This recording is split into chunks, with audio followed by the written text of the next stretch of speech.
Okay, thank you very much. Let me begin by thanking a few people. Jake, thank you. You made it possible. And also a heartfelt thank you to President Nikias, who suggested I be here this past February, so I'm very grateful to him as well. I have to begin with a certain clarification and a disclaimer. I have no partisan affiliation or agenda, and I'm not a mouthpiece for my various friends, some of whom are actually in high office right now. So everything I say is purely personal, and in fact, I hope to ruffle some feathers. And before I start my presentation, let me clarify and stress a few things. First of all, I'm not an accountant. In fact, I'm not even an economist. By training, I'm a political scientist and a student of international relations, hence my presentation will focus on political dimensions. Because Greece's financial struggles are not taking place in a geopolitical void, but in a very specific neighborhood, that of the East Mediterranean and Southeastern Europe, which I'll talk a little bit more about it. It's not the nicest or more fun neighborhood in the world, in California. Second, Greece, and in all fairness, not only Greece, has been a recipient of many criticisms and complaints, some justified, some widely off the mark, some ignorant, some blatantly racist. And we've heard about myopia, tunnel vision, partisan self-interest, nepotism, cultural factors. This is just our conference. But there's much more. Many failures in Greece have been highlighted. I live there, and we encounter a lot of grandstanding and foot dragging and finger pointing and witch hunting and mudslinging, and that's on a good day. But there's more. There's a penchant for politicians to blame their immediate predecessors. Their unrealistic, false, and of course unrealized promises are often made to the people. We have experienced mind-boggling U-turns, abysmal levels of political discourse, and it keeps getting worse. Partisan clashes, ferocious partisan classes, and a political class that it is of poor quality with some great exceptions, some of which we've actually been privy to during our proceedings. And everything, what I just talked, is compounded by the fact that Greece is experiencing high unemployment, 25% unemployed, much higher for the younger people, a brain drain that's one of the motifs and themes of this conference, and great loss of GDP, because we can talk about how to, about the net worth of the country or what is our precise debt, but there are people actually who are paying a price for this, and sometimes it's easy to lose this during a very high-level academic conference. Greece, we are led to believe by many, is a dysfunctional state. Greeks cheat, are lazy, cannot cooperate, cannot deliver, are a constant sword to EU's unity and integration. Greece is a basket case which has not much of a future, and if it does have one, probably not a bright one. This narrative is out there. We all know it. Some even believe it. Now, Jake Scholl told me yesterday, Aristotle, you will be the closer. But since you used a baseball analogy, I'm going to be the setup man, because the closer will be the Mariano Rivera of the conference, Ambassador Miller, and I feel much better for him to do the closing. But I will, in 10 minutes, I promise, try and strike out the peddlers of half-truths, lies, and racist barbs. I will do so not because of a heightened sense of patriotism or nationalism. I will do so not on the basis of fanciful rhetoric, but I will do so on the basis of a case study of Greek diplomacy in the Eastern Mediterranean. And I will demonstrate that during the crisis, the sovereign economic crisis, Greeks have shown to work strategically, bipartisanly. Greece has contributed to stability. Greeks have abandoned ideological straitjackets and have been pragmatic. They have ignored political costs, educated the public, protected and enhanced the national interest and security, and won international accolades. Yes, Greece. And this is not going to be based on a wish list like let's expand the tax base or bring in investments. I'm actually going to talk about facts and events that have taken place. In other words, I will show, or try to, that the traits, actions, and strategies that are required for Greece to exit the crisis are already in existence.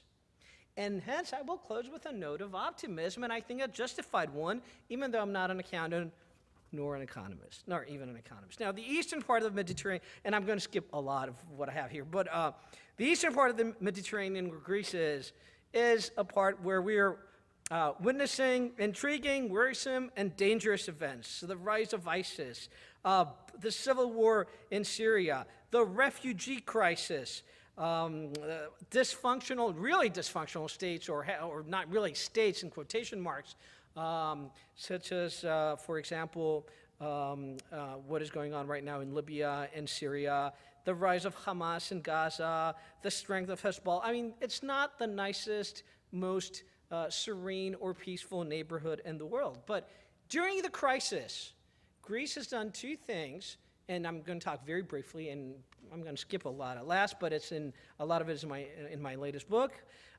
Greece has gone much closer to Israel, and then Egypt, and then I'll do a very quick comparison of the two, and I'll reach some conclusions. Now, relations between Greece and Israel were pretty distant for about 60 years. Things began to change in 2009, 2010, and it's not coincidental. It started to change during the crisis.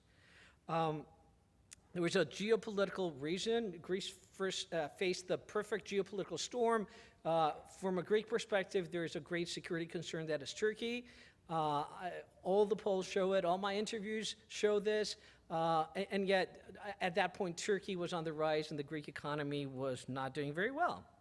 So I'm not going to talk about that. Let me fast forward to actually the past year or so. So Greece, we heard before, has a new administration based on Syriza. Syriza was actually very critical of Israel. For example, August 2013, Greece, Israel, and Cyprus signed an MOU, like a good MOU in my view, on water cooperation in the region. Sounds innocuous. The party said, this is the official press release, warned of, quote unquote, catastrophic consequences, and explained that the Greek government was transforming the country, Greece, from a country of debt to an energy and military protectorate of the American-Israeli alliance in the region.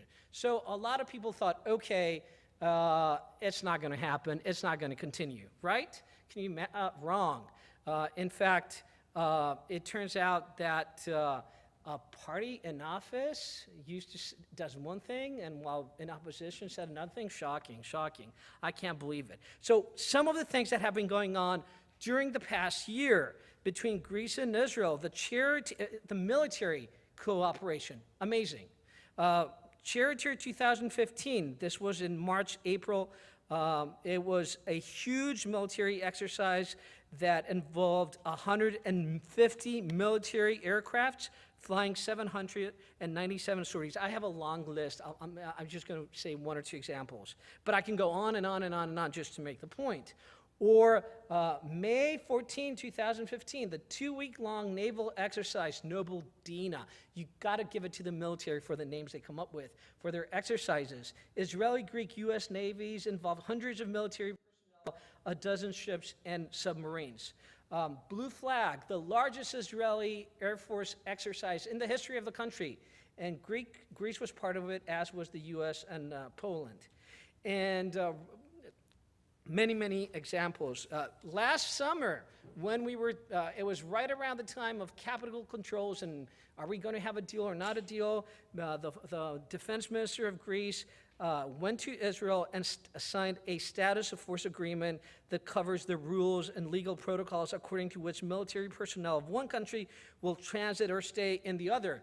Israel has one other such agreement with the United States. So there's no doubt that the military cooperation between Greece and Israel is improving. 400,000 Israeli tourists visit Greece, roughly 400,000 to 500,000, very important for a country that has a severe economic problem. The Greek prime minister had never visited Israel in his life. He went there this past December. He spent 4 hours with Netanyahu. Now, with whom does Netanyahu spend 4 hours? Ambassador? No one, really. Probably not even his wife. I didn't say that. Okay, scratch that from the video. Anyhow, so he spends 4 hours with Netanyahu. And the meeting goes fabulously well. In less than 2 months, Tsipras is back to Israel for a G2G meeting, government to government. He brings Greek ministers to the meeting.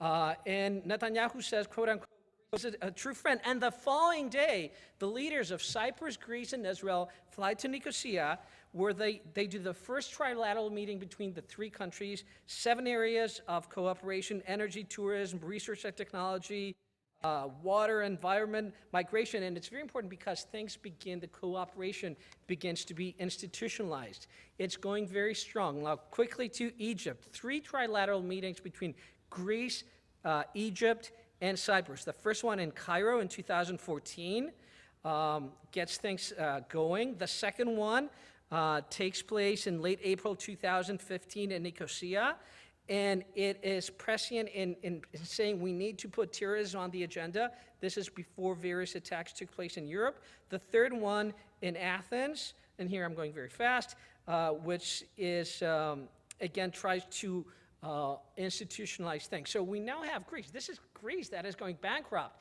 that is actually taking an initiative and contributing to stability and improving relations in the region, in the East Med, a volatile region in a time of crisis. Conclusions, what can we learn from this? And why is this important for this conference? First of all, this shows that Greece can act in a strategic manner. Look at how many governments and politicians and prime ministers have been involved.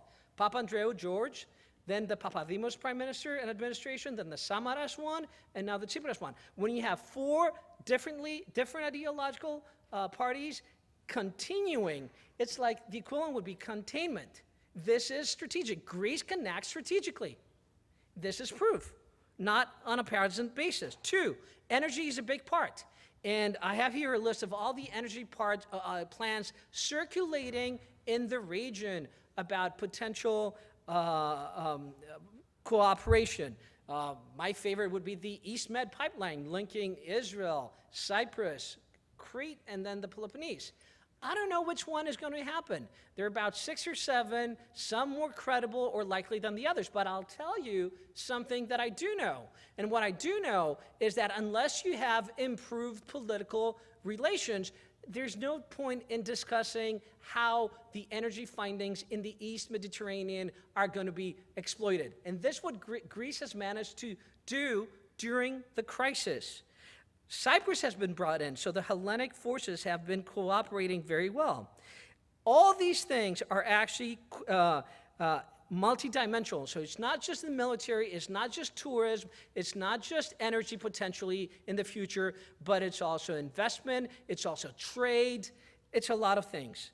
And let me put one other one other point. You know what else Greece is proving right now in the crisis? Greece, which we're hearing, the lazy Greeks not working, cannot produce anything. Greeks are actually right now proving Huntington wrong, because what did we know? Clash of civilizations, that's the future, that's the 21st century. Syria proves it. What I'm seeing, and I'm seeing it in facts, is that Greeks, Jews, and Muslims actually cooperating in the East Med at a time of crisis. Greece is proving Huntington wrong. So let me conclude. There is a bigger picture here, folks. Now, in the past of 100, and I want to end optimistically, not because pigs can fly, but because we have a very clear historical record. In the past 100 years, Greece has gone through 2 Balkan wars, 2 world wars, the Asia Minor catastrophe, a civil war, the invasion of Cyprus, several dictatorships, the Nazi occupation that included the famine and the destruction of the Greek, of most of the Greek Jews. The list is long. But every single time, Greece somehow managed to survive, recover, even prosper. Now, that's not me being patriotic. This is just a historical fact. And what is Greece is doing in the East Mediterranean today suggests to me that Greeks can demonstrate resilience, resourcefulness, pragmatism, a capacity to get things done, and even make contributions to regional security.